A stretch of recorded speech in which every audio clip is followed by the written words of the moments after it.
Hi, this is Nikki, and I'm here to share the messages that I get from Spirit and from all of our higher selves that are helping us on this journey back to unconditional love.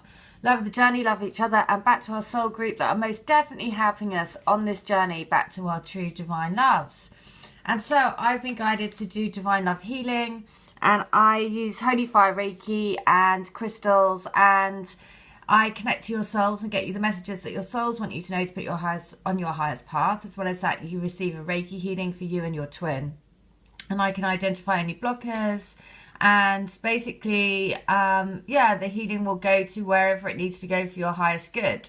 As well as that, I do a crystal grid which uses pieces of rose quartz, and when you meditate with the rose quartz and have the intent to send unconditional love out to your twin and out to raise love and light on the planet, and the power of doing it collectively is huge. So these crystals, rose quartz is for unconditional love. You can then use the crystal to, send love to your twin, but also use it to really honour your body as well. So you can put it in your bath, and you can sort of caress all over your body with it. And it just gives you unconditional love all over. All right. And so the message for today is, and this is how we go full circle round again, because somebody has literally just sent me this article. She said, how weird, look at this, there's been a snake. Yesterday the messages was all about a snake, right? And snake is about shedding your skin, new beginnings, fresh starts, feeling the vibration, because it's a sign of healing and you're moving up in your vibration. So, and then what happens today? There's an article about a snake going loose on a plane in Alaska. Not just that, it was slumbering. So it was sleeping, and then it was awakened. Now, I just quickly scanned because I thought, right, I know there's going to be something else in here. So I scroll down. The first thing I see it's anchorage. So we are anchoring in the love energy into the planet, right, as a twin flame. But also you're anchoring in and staying fast in this energy so that when your twin is ready, they can come to you, right? So it's, first of all, it's anchorage. And I'm scrolling down. And basically what catches my eye is there is a name of a guy called William Walsh. Now, there it is, William Walsh. And I'm like, why do I know the name William Walsh? And I Googled it because I actually thought it was that Braveheart guy who said, you know, you can take our men, but you'll never take our freedom. And that's also what we're doing, right? Moving into more and more freedom for getting off the shackles of energy that isn't supporting you being your highest self. So I then Google William Walsh, right?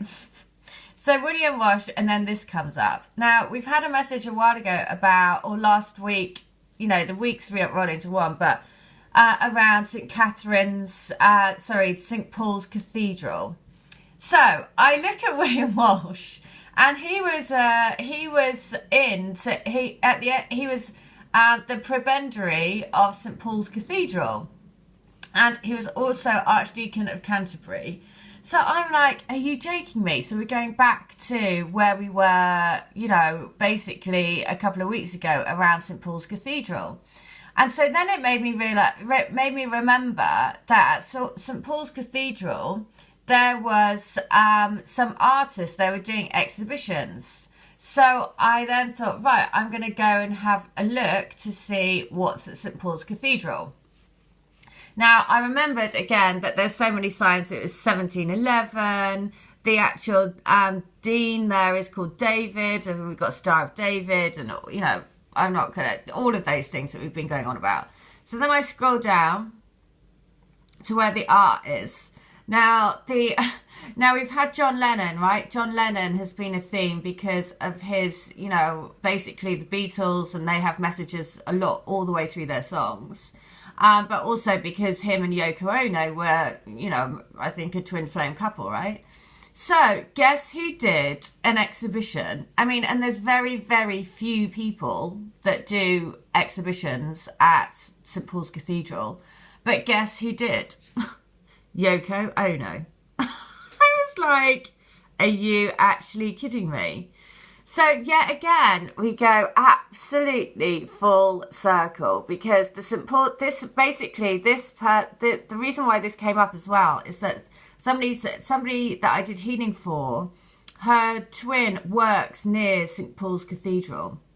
And so when I did the video about St. Paul's, then she came back and said, no way, my twin has just, you know, moved to around there. The other thing is that the photography and film, look at the films that has been filmed in, right? Again, I mean, you just can't make these things up, right? Look at this. Lawrence of Arabia, Mary Poppins, been a feature, right? A Spoonful of Sugar. The Madness of King, well, King, anything with King in, basically. We've got Harry Potter. We've got Sherlock Holmes. I mean, Sherlock Holmes. So this is why, again, just more and more and more and more and more and more signs all the way through history. And what's so amazing about that is that comes back to this, all from the snake that was found on a plane today.